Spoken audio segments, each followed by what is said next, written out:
नारद जी महाराज हाथ में वीणा लेते हुए बड़े ही उत्साह के साथ, बड़ी ही भक्ति के साथ वायुदेव को मिलने आए।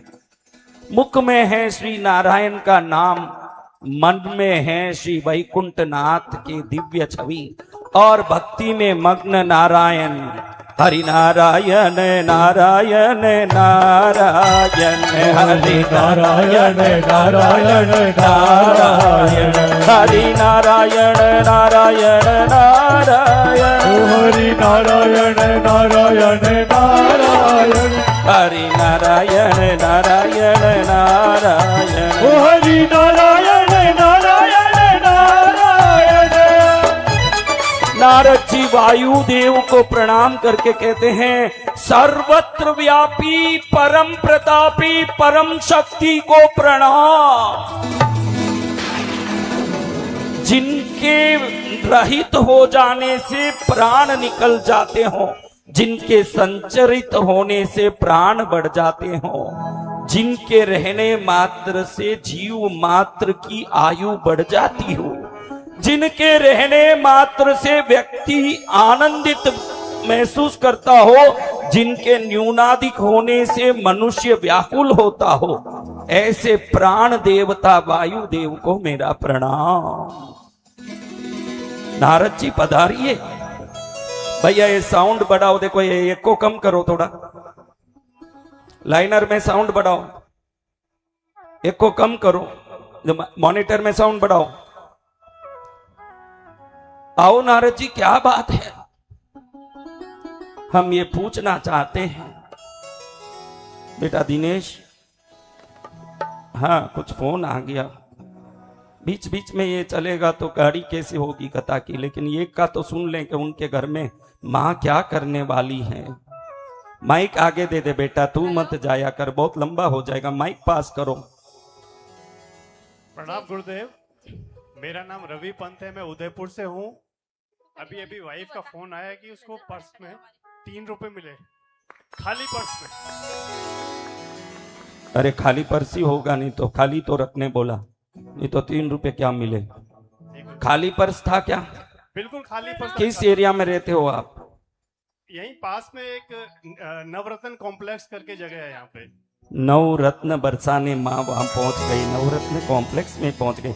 देखो माँ ब्रह्मांड में कहीं भी जा सकती है, आप अगर सच्ची भक्ति करोगे 9 दिन में आपके घर में देवताओं की लीला शुरू हो जाएगी। देवी देवता जल्दी करें बेटा, माइक पास कर दिया कर। दिनेश तू बाहर आ जा। प्रणाम गुरुदेव। माइक मुंह पर रख बेटा, माइक रखना सीख ले। हाँ गुरुजी, हमारे घर पे ना अगरबत्ती की खुशबू आ रही है। बजाओ ताली जोर से, जल्दी जल्दी करो बेटा, जल्दी करो। जय गुरुदेव, हमारे घर पर इलायची मिक्स घी की खुशबू आ रही है। बजाओ ताली। अरे इतना सुना ना, माइक मुंह पर रखना भाई। उदयपुर से ही हूँ, नाकोड़ा नगर। नाकोड़ा के भैरवनाथ की बोल भाई। हेलो हेलो, मैं माया खंडेलवाल, सेंटर एरिया। पानी के छाटे की दीवार पर दिख रहे हैं घर पर। घर पे पानी की छाटे? हाँ बेटा, वो घर में तू दुखी है कि सुखी थी, लेकिन आज पानी के छाटे आके तुझे पूरे सुखी कर दिए। क्योंकि जिस घर में पानी की छाटे आएंगे वहां नेगेटिविटी है, वो नेगेटिविटी नकारात्मकता जिस घर में पानी के छाटे आएंगे वहीं गायब हो जाएगा। जगत गुरुदेव की। बिना काम जय मत बोलाओ, टाइम वेस्ट होता है। शांत बैठ, मुंह पर रख भाई माइक। जय गुरुदेव, राजसमंद से आया हूँ मैं, मोगरे की खुशबू आ रही है। बजाओ ताली, ले लो माइक। 3 रुपये आ गए पर्स में, और दीवार में क्या आ गया? पानी के छाटने। क्यों आया ये पानी का छाटना? मैंने बोला था ना दोपहर में कुटीर में, क्या बोला था? क्या बोला था? कोई टोना टोटका या भूत प्रेत का साया है तो पानी के छाटने आने से वो भूत प्रेत भाग जाएंगे, टोना टोटका मिट जाएगा। चलो राजू भाई बैठ जाओ। हाँ, अब बिना काम कोई जिसको काम हो उतने खड़े रहे। तो महाराज वायुदेव को नारद जी हाथ जोड़ के पूछते हैं, प्रभु वायुदेव आप बताओ, ये पृथ्वी में मनुष्य आपके बगैर तो जी नहीं सकते, क्योंकि बिना प्राण वायु हम जी सकते हैं क्या भाई? बोलो, जी सकते हैं? नहीं। थोड़ा इशारा करते रहो, मुझे भी अच्छा लगेगा। हाथ हिलाते रहो, थोड़ा हिलाते रहोगे शरीर चुस्त रहेगा, नहीं तो सुस्त हो जाएगा। अब नारद जी कहते हैं कि प्राण वायु स्वामी आप ही हो, प्राण शक्ति आप ही हो। आप ही बताओ कि पृथ्वी आपके बगैर चलता नहीं है, तो इस पृथ्वी को पृथ्वी मेदिनी ये शब्द क्यों आया? तो वायुदेव कहते हैं, देखो नारद जी, शौनक जी महाराज 12 वर्ष का एक बहुत बड़ा यज्ञ करवा रहे हैं। इस यज्ञ में सभी ऋषि मुनि एकत्रित हुए हैं। गालव ऋषि, जमदग्नि ऋषि, वशिष्ठ ऋषि, कश्यप ऋषि, अत्रि ऋषि, मरीचि ऋषि, विश्वामित्र ऋषि, गौतम ऋषि, अंगिरा ऋषि, कृष्णदेवपान, वेद व्यास जी, सुखदेव जी, पराशर जी, ऋषिक जी, दुर्वासा जी, गर्ग जी, कद्र जी, कच्छ जी, कण्व जी, देवल जी, अगस्त्य जी, लोमस जी, रैम्य जी, याज्ञवल्क जी, बृहस्पति जी, पुलह जी, पुलस्त्य जी, कपिल जी, आसुरी जी, वामदेव जी आदि कई ऋषियां आए हैं। ये सब वहां बैठ करके 12 वर्षीय यज्ञ, कितने वर्षीय? 12 वर्ष। देख कैसा कलयुग आया, देखो 9 दिन के यज्ञ हम लोग कर रहे हैं, इसमें भी लोग बोल रहे हैं कल सोमवार है महाराज, ऑफिस जाना पड़ेगा। क्या बोल रहे हैं? ऑफिस जाना, मुझे ऑफिस जाना पड़ेगा। वो सोचो वो जमाना जब 12 वर्ष तक लोगों ने यज्ञ किया। कितने वर्ष तक? 12 वर्ष तक। तो उस यज्ञ में परम ज्ञानी, परम तपस्वी, सर्व पुराणों के ज्ञाता, वेद ज्ञाता श्री सुखदेव जी का आगमन हुआ, और साथ में सूत जी भी आगमन कर रहे हैं। ऐसे महापुरुष को देखते ही सभी ऋषि मुनि खड़े हो गए हाथ जोड़ के। देवा गुरु देवा दौड़े चले आएंगे, देवा गुरु देवा दौड़े चले आएंगे। भैया थोड़ा आवाज बढ़ाओ, अच्छे से मॉनिटर का वॉइस खोलो। हम जब बुलाएंगे। अपने गुरु पद स्थापित श्री सूत जी को प्रणाम करके सभी ऋषि मुनियों ने प्रणाम किया। सौनक जी ने भी यही सवाल किया कि इस पृथ्वी को मेदिनी क्यों बोलते हैं? क्या बोलते हैं? मेदिनी। इस पृथ्वी को मेदिनी क्यों बोलते हैं? तुरंत श्री सूत जी ने कहा कि एक समय में नारद जी को जो वायु देव ने बताया वही बात मैं तुम सबको बताने वाला हूं। बैठो, अच्छे से सुनो इस बात को। एक समय था जब प्रलय काल में पूरी पृथ्वी पानी में डूबी हुई थी, और उस जल के अंदर शेष शैया पर भगवान विष्णु योग निद्रा में सो रहे थे। किस में सो रहे थे? योग निद्रा में। योग निद्रा में शयनरत थे। तो उनके शयन के समय में उनके कान के मल से, उस मल से 2 दैत्य प्रकट हुए, मधु और कैटभ। ये दोनों दैत्य प्रकट हुए, और प्रकट होते ही सीधा उनका आंख विष्णु जी के नाभि कमल में उद्यत श्री ब्रह्मा जी पर पड़ा। एक अच्छा आदमी किसी को देखेगा, कुछ देने की कोशिश करेगा। एक खराब आदमी किसी को देखेगा तो उससे कुछ छीनने की कोशिश करेगा। ध्यान रखना, जिसकी जैसी वृत्ति वैसी उसकी प्रवृत्ति। अब ये मधुकैटभ दोनों देखे ब्रह्मा जी को मारने दौड़े। ब्रह्मा जी देखे कि विष्णु मेरे पिता तो सो रहे हैं और ये दोनों मारने आ रहे हैं। चारों तरफ पानी पानी, कुछ नहीं दिख रहा, मुझे कौन बचाएगा? त्राही त्राही त्राही त्राही त्राही त्राही।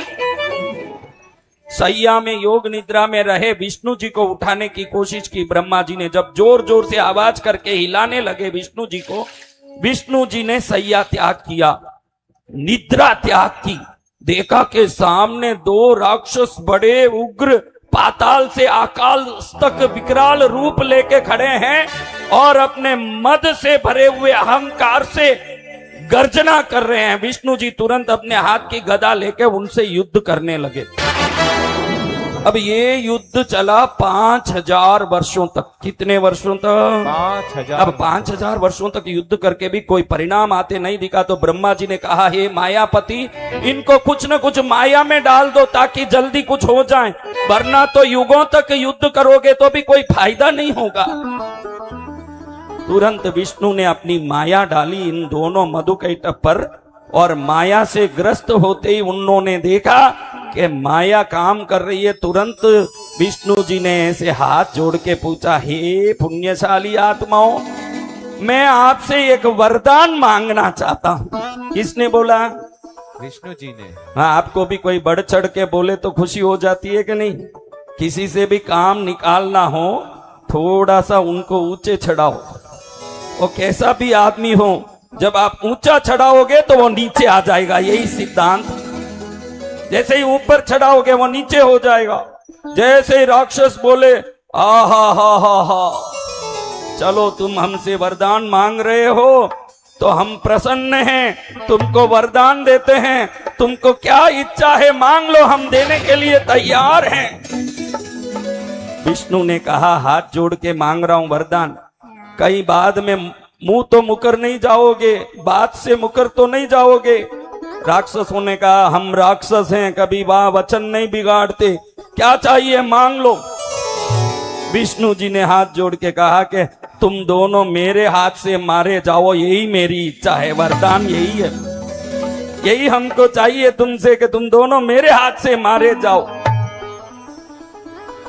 राक्षस कहे हैं, बहुत अच्छा वरदान मांगा तुमने, क्योंकि माया से ग्रस्त है। आप भी ध्यान रखना, आपके पीछे पीठ में चूरी लेके कोई खड़ा हो, वो जब मीठा बोलता है तो आपको मालूम भी नहीं पड़ता है कि उसके पीठ के पीछे हाथ में चूरी है। आप बड़े खुश होते हो जब चूरी भोंकता है अपने कमर में, तब मालूम पड़ता है कि इसने चूरी भोंक दी। दोनों राक्षस कहे कि तुम हमको मारो, हम वरदान दे दिए, बड़े खुश हैं, लेकिन वहां मारो जहां कोई पानी ही ना हो। अब चारों तरफ पानी ही पानी है, पानी ना हो ऐसा कौन सा जगह है? ऐसी कौन सी जगह है जहां पानी नहीं होगी? तो विष्णु भी तो मायापति हैं। तुरंत विष्णु ने कहा कि ठीक है, ऐसे ही मारते हैं। विष्णु जी ने इन दोनों को पकड़ा, गला दबोचा और अपने जांग पर उठा के रख लिया जहां पानी ही नहीं है, और जांग पर रख के एक ही चक्र डाला और दोनों के गर्दन कट गए। अब जैसा ही गर्दन कटा तो इनके शरीर से धड़ाधड़ अंदर का मेद, जिसको चर्बी कहते हो, ये पूरी चर्बी पृथ्वी में चारों तरफ फैल गई। पूरा खून, हड्डियां, चर्बी से पूरी पृथ्वी भर गई। इन राक्षस मधुकैटभ के मेद से भरने के कारण ये धरती मेदिनी कहलाई। ये कहानी बताते हुए सूत जी सोनक जी को कहते हैं, ऐसी मेदिनी में एक जगह है। कौन सी जगह? जहां बाद में वेन नाम का राजा, उसका पुत्र पृथु ने एक जगह को साफ किया। इस पूरी जो मेद चर्बी भरी जगह में एक जगह को साफ किया। उस जगह को शुद्ध करके उसमें पाट बिछवाए। क्या बिछवाए? पाट। वो जगह इतना पवित्र और प्रकाशमय हो गया, पूरी धरती चारों तरफ अशुद्ध थी। ये जगह परम पवित्र होने के कारण ये जगह को मेद पाट कहा गया, जिसी को आज हम मेवाड़ कहते हैं, वही मेद पाट। चारों तरफ चर्बी से भरी वो वातावरण में एक जगह ऐसी हो गई जो मेवाड़। देखो कितनी बड़ी गौरव की बात है, पृथ्वी की शुद्धि में पूरी पृथ्वी, पृथ्वी यानी भारत नहीं, षटखंड पृथ्वी में सबसे पहले सर्वोत्तम स्थान अगर कोई वस्तु बना तो वो मेवाड़ है, इसीलिए उसको मेदपाट कहते हैं। ये मेवाड़ की ये धरती सबसे पवित्र बनी, उत्तम बनी। इधर कहानी कहते कहते वेन राजा के पुत्र पृथु ने पृथ्वी को जब ये साफ किया तो पूरी सफाई के बाद एक पृथ्वी गाय की तरह, देनु की तरह सुंदर हो गई। तो ये गाय रूपी पृथ्वी ने श्री पृथु राजा को कहा तुमने मुझे शुद्ध किया, पवित्र किया, मैं प्रसन्न हूं, वरदान मांगो। तो पृथु राजा को अपनी पुत्री के रूप में मानने की इच्छा हुई इस पृथ्वी को। तो उन्होंने कहा मेरा नाम पृथु है तो तुम मेरे नाम से पृथ्वी बन जाओ। तो तब पृथु राजा से शुद्ध होने के कारण ये धरती पृथ्वी बन गई जो मेदिनी बनी थी। ऐसे पृथ्वी जिसके अंदर एक बार दारुका वन में शंकर और पार्वती दोनों भ्रमण करने के लिए जा रहे हैं। दारुक वन यानी आपने देवदारू वृक्ष के नाम सुने होंगे जो उत्तरांचल में बहुधा प्राप्त होते हैं। देवदारू के वृक्ष, आपने देवदारू नाम सुना है? लकड़ी का नाम है देवदारू। जहां देवदारू के वृक्ष देवता निवास करते हैं वहां वो वृक्ष होने के कारण इन वृक्षों का नाम देवदारू वृक्ष है। इन देवदारू वृक्षों के जंगल में जब शंकर पार्वती जा रहे हैं, वहां मैंने बताया ना वशिष्ठ ऋषि, विश्वामित्र ऋषि, अद्रि ऋषि, कण्व ऋषि, अगस्त्य ऋषि, बस ये पूरे ऋषि गणों और उनकी पत्नियां वहां रहती है। कृष्णकाय के ये ऋषियों को स्वाद की कोई भी इच्छा नहीं है भोजन में। ये चावल को भी दांत से चबा के खाते हैं, जीभ में नहीं लाने देते हैं, क्योंकि स्वाद कहां से आता है? बोलो स्वाद कहां से आता है? इनको स्वाद नहीं चाहिए, इसलिए कोई भी भोजन को जीभ में नहीं आने देते, दांत से चूर के खाते हैं। ऐसे साधु हैं वहां जो एक पैर में खड़े होके लटकते हुए साधना कर रहे हैं। ऐसे साधु है जो गर्मी में चारों तरफ अग्नि जला के पंचाग्नि तप करते हैं। ऐसे साधु है जो ठंड में एकदम गीले कपड़े शरीर पर डाल के तप करते हैं। आप भी ध्यान रखना, यहाँ ठंडी लगे ना तो भगवान को धन्यवाद बोलना, कम से कम एक छोटा मोटा तप करा रहे हो प्रभु, हमको तपस्या का फल दे रहे हो, आपको धन्य है मेरे नाथ। किस किस को फोन आ रहा है वो हाथ उठाओ। किसको फोन आ गया? बहन को फोन आ गया?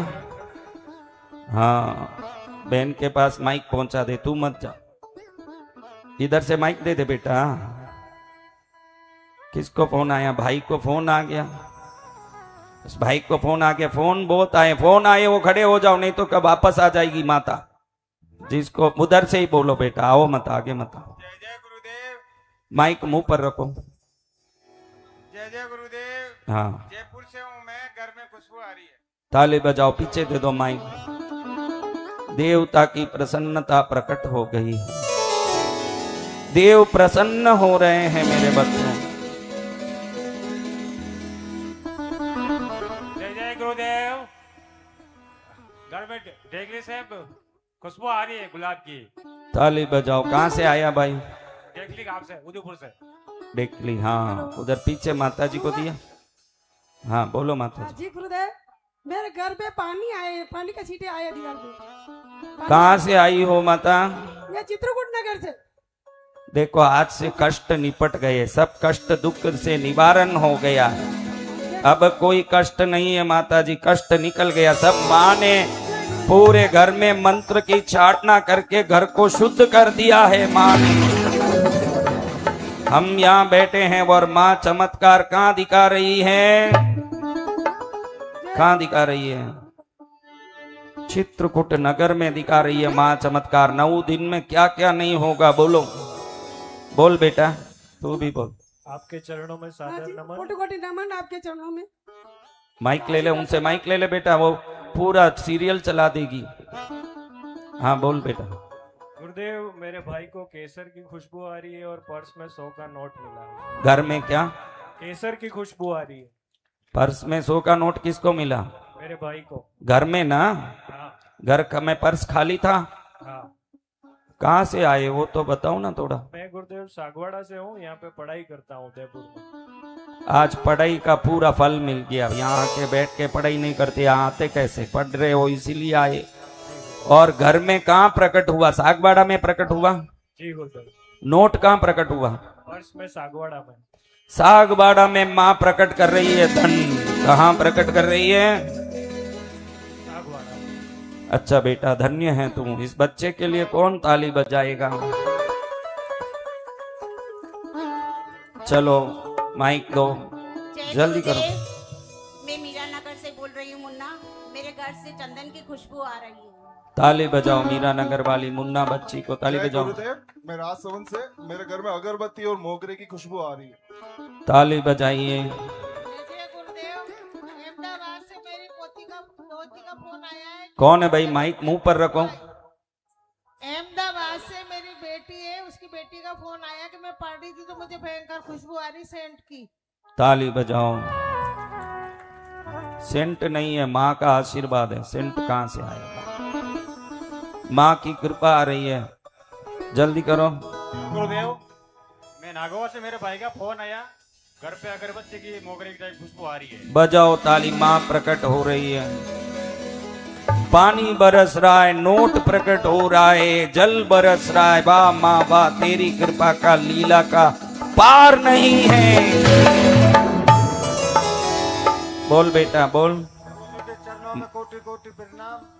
गुरुजी सुबह को शाम को जी मेरे घर पे पानी के छींटे पड़े थे दीवार पे। ताली बजाओ, छींटे पड़े।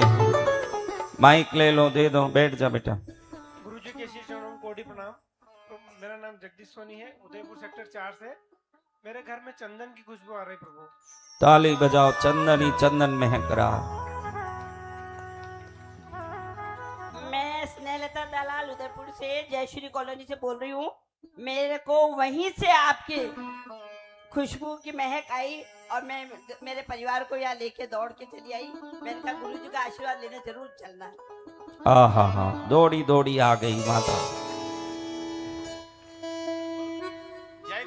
जय गुरुदेव, मैं उदयपुर सेक्टर 3 में रहता हूँ। यूनिवर्सिटी सेक्टर 3 में विजय बाणावत मेरा नाम है। मेरे घर पर किराएदार बच्चे रहते हैं, उनको मैंने बोला, उन्होंने पर्स भगवान के ताक में रखा तो उनके पर्स में चावल के दाने निकले हैं। माँ अक्षत भंडार भर रही है, चावल के दाने निकल रहे हैं, नोट निकल रहे हैं, घर घर में माल निकल रहा है। प्रणाम गुरुजी। हाँ बेटा। सूर्यांश पांचाल बोल रहा हूँ, इंदौर से आया हूँ मैं। माता जी को फोन लगाया था तो दीवार पे पानी की बूंदे आ रही है और खुशबू आ रही है। सब दुख खत्म, आज से आनंद का स्वर शुरुआत। पानी के छंटे घर घर में आ रहे हैं क्योंकि माँ कर रही है घर घर में मंगल। कौन चाहते हैं मेरा घर में मंगल हो जाए? हम सभी चाहते हैं। तो जो चाहते हैं बोलो जयकारा शेरा वाली मात का। माँ की कृपा हो जाए, मंगल ही मंगल हो जाए। क्या रुक जाए जीवन में, कुछ नहीं रुक सकता। चालू कर बेटा। क्या है, हो गया? तुम लोगों की बातें हो गई, थोड़ी मुझे भी बोलने दो कथा। इस दारुका वन में इतने तपस्वी तपस्या करते हैं, इन सब की पत्नियां भी बड़ी सती औरतें। वशिष्ठ ऋषि की अरुंधति देवी आपने नाम सुना होगा। ऐसी सतियों के पति मुनि भगवंत और उनकी मुनि पत्नियां भी बड़ी श्रद्धावंत और पति की भक्ति करने वाली। देखो, एक मुनि पत्नी 16 वर्ष की है। कितने वर्ष की? 16 वर्ष की। और वो मुनि हैं कृष्णकाय, एकदम वृद्ध और सूखे गले हुए, लेकिन बड़ी श्रद्धा से उनकी पूजा करती है, क्योंकि वो रूप की पूजा नहीं कर रही है, उनकी तप की पूजा कर रही है वो। आज कोई ऐसे करेगा? नहीं। बोलो बच्चियों, कोई करेगा ऐसे? क्योंकि उधर धर्म का प्रभाव है। इस दृश्य को जब माता पार्वती ने देखा तो बड़ी आश्चर्य में पड़ गई। ये बूढ़े बूढ़े लोगों की भी ये इतनी सेवा कर रही है तो कितनी बड़ी पतिव्रता नारियां हैं। शंकर जी को पार्वती माँ ने कहा, भोलेनाथ, ये स्त्रियां इन बूढ़ों की कैसी सेवा कर रही है, इतनी पतिव्रता बन के सेवा कर रही है, परम पवित्र है, देख के मन प्रसन्न हो रहा है। क्या कोई युवा आकर्षक स्वरूप देख के ये विचलित हो सकती है? तो भगवान ने कहा, पार्वती देख, किसी भी हालत में विचलित नहीं हो। ऐसे अकिंच कंपायमान ना होने वाले मेरु पर्वत की तरह ये स्त्रियां हैं, किसी से ये आकर्षित नहीं होगी। पार्वती माँ ने कहा, प्रभु आप इनको विचलित करने की कोशिश करो, इन औरतों को विचलित करो। मेरी इच्छा हो रही है कि ये विचलित होती है कि नहीं, इनका परीक्षा लिया जाए। तब शंकर जी ने बोला, ऐसे करना नहीं चाहिए पार्वती, क्योंकि ये परम पतिव्रता है, अपने पति के सिवाय कोई चीज में मन नहीं लगाती। ऐसे पतिव्रता स्त्री के मन को विचलित करना कितना बड़ा पाप है। पार्वती माँ स्त्री हट में आ गई। पार्वती माँ कहती है इनको विचलित तो करना पड़ेगा, क्योंकि इतने बड़े ऋषि मुनियों के चरण में सेवा करने वाली ये मुनि पत्नियां किसी आकर्षक यौवन रूप को देख के विचलित होती है कि नहीं, ये देखने की मेरी बहुत इच्छा हो रही है। भगवान ने कहा ऐसे करना नहीं चाहिए पार्वती, लेकिन सुनी नहीं मां। कहती है कि इनका थोड़ा परीक्षा लो। जब शंकर जी पार्वती की बात को सुने तो एक क्षण में अपना रूप बदलाया, कामदेव सदृश हो गए भगवान शंकर। हाथ में धनुष और पंच पुष्प बाण आ गया जैसे कामदेव के हाथ में हो। यौवन की मदचूर अवस्था ऐसी सुंदर हो गई भगवान की, उनके पीछे पीछे भौरे मंडराए जैसे कोई कमल का पुष्प समझ के, इतने आकर्षक रूप हो गया। इस रूप को लेके वो चलने लगे आगे आगे, तो मुनि पत्नियों ने देखा कि कोई युवा आकर्षक दिव्य स्वरूप आया है। उसी समय मुनि पत्नियों की मन से वो जो वैराग था वो बिल्कुल स्खलित हो गया और मन में मोह ने स्थान पकड़ लिया, और उसी भगवान के स्वरूप के पीछे पीछे सब पागल होके चलने लगी। जैसे आपने देखा होगा बकरियों को एक ग्वाला चलाता है, एक आगे लाठी पकड़ के एक आदमी जाता है, उसके पीछे पीछे जैसे बकरियां जाती है, ऐसे सभी मुनि पत्नियां भगवान शंकर के पीछे पीछे चलने लगी। अब जब भगवान शंकर के पीछे सभी मुनि पत्नियां चलने लगी तो मुनियों ने देखा कि अपनी पत्नियां किधर जा रही है। बड़े बड़े मुनि, वशिष्ठ मुनि, विश्वामित्र मुनि सब देख रहे हैं कि ये क्या हो रहा है। तो देख रहे हैं कि सभी किसी के पीछे जा रही है। कौन है ये? त्रिकाल ज्ञानी मुनियों ने देख लिया कि ये तो भगवान शंकर है, और ये सब मोहित होके हमारी पत्नियां उनके पीछे जा रही है। तो मुनियों को मन में क्रोध आया कि शंकर जी ने हमारी पत्नियों को भ्रमित कर दिया, जो इतने वर्षों से पतिव्रता बन के हमारी सेवा कर रही थी, इनको भ्रमित कर दिया। तो एकदम क्रोधित होकर के शंकर जी को मुनियों ने श्राप दिया कि हे भोलेनाथ, आपने हमारी पत्नियों को भ्रमित किया अपने रूप से, तो आपका लिंग कट के पृथ्वी में गिर जाए, ये हमारा श्राप है। शंकर जी हंसने लगे। जिन स्वरूपों को मैं बनाता हूं, पंचभूतों को मैं बनाता हूं, पृथ्वी वायु अग्नि जल आकाश आदि को मैं बनाता हूं,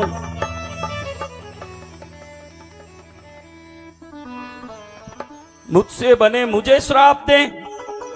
हंसते हुए भगवती पार्वती को लेके वहां से निकल गए। लेकिन मन में शंकर जी सोचते हैं कि मुनियों की वचन का अगर सत्य पालन नहीं होगा तो भविष्य में सनातन धर्मी मुनियों की, गुरुओं की भक्ति करना छोड़ देंगे। मैंने ये धरती बनाई, उसमें धर्म बनाया, वेद शास्त्र बनाया, तो उसका पालन करवाने की जिम्मेदारी मेरी है। मैं अगर उस जिम्मेदारी से च्युत हो जाऊंगा तो दुनिया का क्या होगा? शंकर जी सोच रहे हैं। अब शंकर जी पार्वती माँ को लेके एकांत स्थान में चले गए। वहां दोनों एकांत में हैं। उस समय तारकासुर नाम का एक राक्षस भयंकर अट्टहास करते हुए तीनों लोकों में परेशानी उत्पन्न कर रहा है। देवलोक में उसने पूरे से अपने हिंसा से चारों तरफ देवताओं को परेशान करके त्राही त्राही मचा दिया। सभी देवता देखते हैं कि शंकर जी को एक पुत्र होगा, क्योंकि उस समय शंकर जी एकांत योग में थे। तो सबने सोचा कि भाई भगवान योग में है। तारकासुर को भी मालूम था कि भगवान एकांत ध्यान में है, तो उसने वरदान मांगा कि भाई सती माँ तो अग्निकुंड में कूद के मर गई है, अभी शंकर एकांत में आ गए हैं, तो शंकर के पुत्र से ही मेरा वध होना चाहिए। शंकर की बाद में पार्वती माँ से विवाह हुई, उसके पहले इसने ये वरदान मांगा। मन में सोचा शंकर जी की पत्नी तो सती मर चुकी है, तो पुत्र कहां से होगा न मैं कहां से मरूंगा, ये संभव ही नहीं है, इसलिए मैं ऐसा वरदान मांगू। इस प्रकार का भाव करके उसने शंकर जी से ये वरदान मांग लिया कि आपके पुत्र से ही मेरा वध होना चाहिए। लेकिन बाद में पार्वती मां से शंकर जी का विवाह भी हो गया। अब देवता वहां जा रहे हैं प्रार्थना करने के लिए कि भगवान आपका पुत्र जल्दी हो ताकि तारकासुर का वध हो। लेकिन भगवान एकांत में पार्वती मां के साथ थे। उस समय ये अंदर चले गए, त्राही त्राही करते। पार्वती मां को गुस्सा आ गया कि ये देखो मेरे एकांत में विघ्न करने बगैर कुछ पूछे काछे अंदर घुस गए। पार्वती मां जैसे ही देवताओं को देखी, तुरंत देवताओं को श्राप दिया कि सभी देवता तुम लोग मेरे एकांत को भंग करने अंदर घुस के हम पति पत्नी के उल्लास में विघ्न डाला, इसलिए सभी देवता तुम लोग पाषाण हो जाओगे, सब पत्थर हो जाओगे।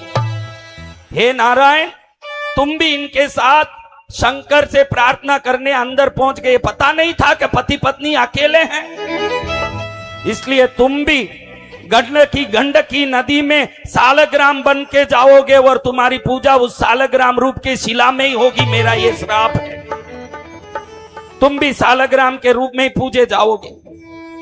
सभी देवता धरती में पत्थर के रूप में ही पूजे जाएंगे।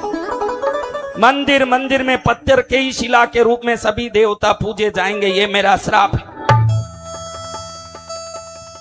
इतने में शंकर जी की एकांत में उनकी ऊर्जा वीर्य बन के गंगा नदी में अग्नि के रूप में जाके पड़ी।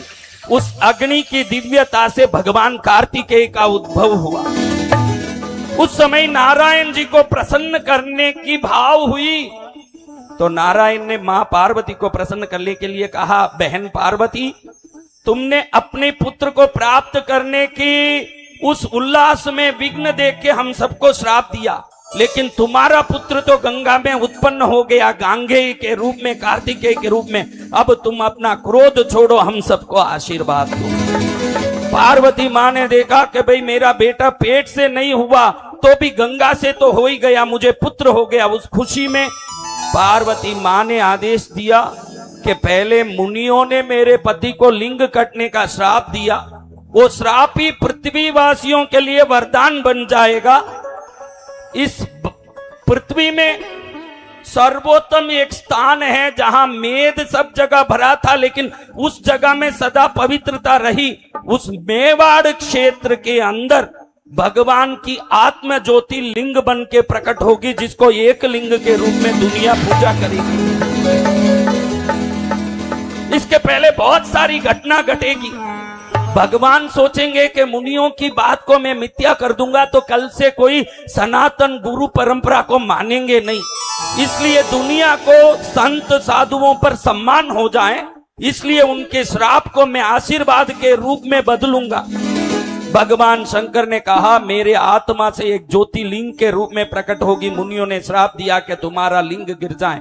मेरी आत्मा ज्योति लिंग के रूप में प्रकट होके अमरकंटक में प्रकट होगी। अमरकंटक की नर्मदा नदी के किनारे, और वहां से पाताल में जाके गिरेगी, और पाताल में कामधेनु माता आके उस ज्योति को हाथ में धारण करके राजस्थान के मेवाड़ क्षेत्र में लाके एक लिंग के रूप में वो कामधेनु स्थापित करेगी।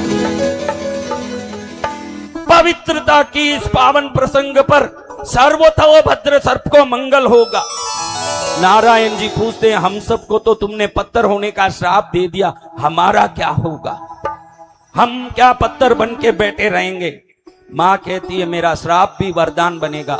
जहां एक लिंग जी की स्थापना होगी, आसपास में ये पाषाण रूपी सभी देवी देवता वहां विद्यमान हो जाएंगे। 33 कोटि वर्ग देवता भी एक लिंगनाथ के पास में सदा के लिए पाषाण बन के खड़े होके उनकी सेवा करेंगे। श्राप ही वरदान बन जाएगा उनके लिए, सदा सदा के लिए भगवान एक लिंग की पूजा करने वाले बनेंगे। हे गंगा, मेरे पति के वीर्य को मैं अपनी यहाँ लेके पुत्र बनाना चाहती थी, लेकिन वो वीर्य तुम्हारी नदी में गिर के तुम्हारे यहाँ से कार्तिकेय बन के प्रकट हुआ। तुमने कुटिल भावना से मेरे पुत्र को अपने पेट में लिया, इसलिए तुमको भी मैं श्राप देती हूं कि तुम कुटिला नदी बनके एक लिंगनाथ के पश्चिम दिशा में बहोगी। तुम्हारा नाम कुटिला नदी होगा, तुम वहां बहोगी, तुम्हारा उद्धार वहीं से होगा। जया विजया को श्राप देती है। आपने बनास नदी का नाम सुना है? बनास नदी का नाम किसने सुना? हाँ, वो है वर्णनाशा। जया देवी, जो जया विजया पार्वती माँ की सेवा करती है, माँ पार्वती ने श्राप दिया जया को कि जब इतने देवता अंदर घुस रहे थे, तुम लोग करते क्या थे? हे जया, तू वर्णनाशा है, हर एक को अंदर छोड़ दी, तेरा वर्ण नाश हुआ, इसलिए तू वर्णनाशा नदी के रूप में बहेगी, वहीं से दुनिया को पवित्र करेगी। और तू विजया गंभीर बन के खड़ी होने की जगह मुंह खोल के सबको अंदर छोड़ दी देवताओं को। तू गंभीरा नदी बन के राजस्थान के प्रांत में बहेगी। बहुत सारे पार्वती माँ ने इस राजस्थान को वरदान दिए, इसमें एक भी श्राप नहीं है, ध्यान रखना। ये श्राप के नाम से आशीर्वाद। इस मरुदर भूमि में जहां चारों तरफ रेत है, भगवती ने गंगा को कुटिला नदी के रूप में, जया को बनास नदी के रूप में, विजया को गंभीरा नदी के रूप में इस राजस्थान के मेवाड़ भूमि को दिया पार्वती ने श्राप के रूप में। ये नदियां चारों तरफ यहाँ पर पूरी धरती को हरा भरा करके लोक कल्याण कर रही है आज भी। ऐसे पुण्यशाली क्षेत्र में देखो भगवती ने आशीर्वाद दिया तो भगवान शंकर की हृदय से एक आत्म ज्योति लिंग के रूप में प्रकट होकर अमरकंटक से सीधे पाताल में जाके गिरी। जैसे ही पाताल में जाके गिरी, पाताल में जाते ही वो शक्ति वहां पर स्थित होने लगी तो देवता कामधेनु को प्रार्थना करने लगे कि हे मां कामधेनु, भगवान सर्व कल्याणकारी पाताल में रह जाएंगे तो सबका तो फिर नुकसान ही है, तुम कुछ करो कि उनकी पूजा हम कर सके। कामधेनु मां ने कहा पार्वती मां का श्राप तुम्हारे पास है ही, उससे तुम पाषाण बनोगे तो भगवान भी पाषाण बन के आत्म ज्योति रूप से पाषाण रूप में धरती में आएंगे, मैं उनको ले आऊंगी। भगवती पाताल से उस ज्योति को लेके आकाश की ओर आ रही है। देखी कि कहां रखूं, सब जगह पहले पृथ्वी में मेद चर्बी भरा था, एक ही जगह वैसा पवित्र जो मेद पाठ मेवाड़, उस जगह में ही भगवान होना चाहिए। ये विचार करके गौ माता कामधेनु ने बड़ी ही प्रचुरता की भक्ति के साथ भगवान एक लिंग जी को लाके मेवाड़ के कैलाशपुरी में लाके स्थापित किया। सभी देवता जय जयकार कर रहे हैं। क्या कर रहे हैं? जय जयकार। भोलेनाथ भगवान भी कितने बोले। देखो एक बार एक चोर मंदिर में घुस गया, देखता है कि मंदिर में शिवलिंग के ऊपर ही घंटी है। कहाँ घंटी है? शिवलिंग के ऊपर। अब लिंग के ऊपर ही घंटी हो तो कहाँ छड़ के उसको खोलना पड़ेगा बताओ? देखता है कि आसपास में कोई ऐसी कुर्सी या कोई चीज नहीं कि जिस पर चढ़ के खोल सकते हैं। तुरंत वो शिवलिंग पर ही खड़ा हो गया, उस पर चढ़ के घंटी खोलने लगा और तुरंत भगवान भोलेनाथ मां पार्वती के साथ प्रकट हो गए। बोलते हैं कि भक्त मैं तेरे से बहुत प्रसन्न हूं, क्या वरदान मांगना मांग ले। पार्वती मां कहती है कि भोलेनाथ आपको इसीलिए भोला कहा जाता है, ये तो चोर है, ये घंटी चुराने आया, आप तो इसको वरदान देने भी तैयार हो गए ना, मेरे को भी लेके आए हो, क्या करोगे ऐसे? भगवान बोलते हैं मैं भोला नहीं हूं, तू भोली है। देखो ये उदयपुर वाले मेरे ऊपर, ये उदयपुर वाले ये वहां आके एक लिंग जी में मेरे ऊपर कोई गंगा जल चढ़ा रहा है, कोई बेलपत्र चढ़ा रहा है, कोई माला चढ़ा रहा है। देखो ये एक ही आदमी है जो खुद को ही मेरे ऊपर चढ़ा लिया, इसलिए इसको मैं वरदान देने आई। ये है भोलेनाथ, बड़े भोले हैं।